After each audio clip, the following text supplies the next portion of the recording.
Bosch et l'industrie 4.0, c'est une longue histoire hein, qui date depuis déjà plus de 10 ans. Donc le groupe Bosch, c'est 400 000 personnes, c'est 280 usines et c'est ça qui gravite autour du 4.0, c'est que Bosch, on est un vrai manufacturier. Donc les enjeux industriels sont vraiment très très importants pour le groupe. Et dans le groupe, il y a 4 grands briques, 4 grands départements, qui est la partie mobilité, donc c'est l'automobile, la partie biens de consommation, la partie énergie et bâtiment. Et il y a une activité qui s'appelle industrielle et qui est portée notamment par la marque Bosch Rexroth, qui représente 32 000 personnes et 6 milliards d'euros de chiffre d'affaires. Et le groupe, c'est 400 000 et 78 milliards d'euros de chiffre d'affaires.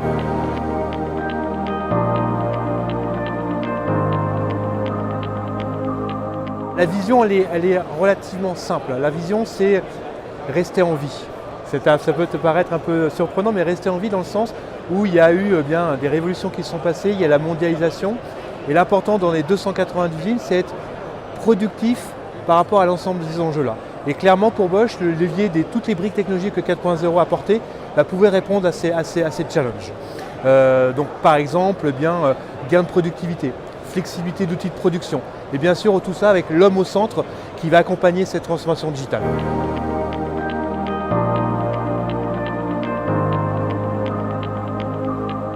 On commence à agir. Il y a un décalage encore avec nos voisins et amis allemands notamment, mais il y a encore un petit décalage de quelques années. Je pense qu'il y a clairement une prise en compte en France, à la fois au niveau du gouvernement, au niveau de l'État, au niveau des territoires, au niveau des régions et au niveau des industriels. Après, ce qui est le plus important, c'est que le 4.0 n'est pas que du push technologique, c'est d'abord une prise de conscience au niveau du top management, au niveau des dirigeants. Et je pense que cette prise de conscience, on a passé cet élément-là. Puisque ça leur permet de faire des augmentations de leur productivité, donc d'être beaucoup plus performants sur leur propre marché, voire d'imaginer d'autres business models et voire aussi de faire de plus en plus d'exports, donc de se projeter à l'international. Donc là, il y a cette vision-là et cette volonté est là. Maintenant, ce qui est en train de se passer, c'est comment y aller, comment faire le premier pas. Et notamment, là, on fait partie des accélérés avec la BPI, donc on accompagne les industriels par rapport à ça. Et donc là, je pense que les industriels français, je veux dire les PME et les ETI, en sont à ce stade-là. Les grands groupes, c'est différent. Les grands groupes comme Renault, PSA, les Schneider, etc. ont déjà fait le pas depuis quelques années et ont relativement une roadmap bien définie.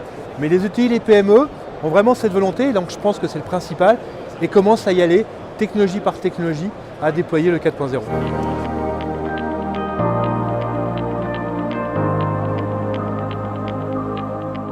Ce que le 4.0, on n'a pas dit que c'était, c'est d'avoir de la data, donc c'est de la connectivité. Donc c'est remonter de l'information pour d'ailleurs, par exemple, faire de la maintenance 4.0, de la maintenance prédictive, pour augmenter, on va dire, ce qu'on appelle l'eau des machines, donc le temps d'occupation des machines. C'est aussi de la cobotique, c'est aussi des AGV, pour de l'interconnexion des machines.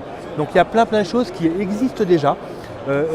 Les briques technologiques sont là, donc là il faut que les industriels se approprient, apportent de la compétence, s'entourent de gens compétents par rapport à ça, pour aller vers cette transformation digitale.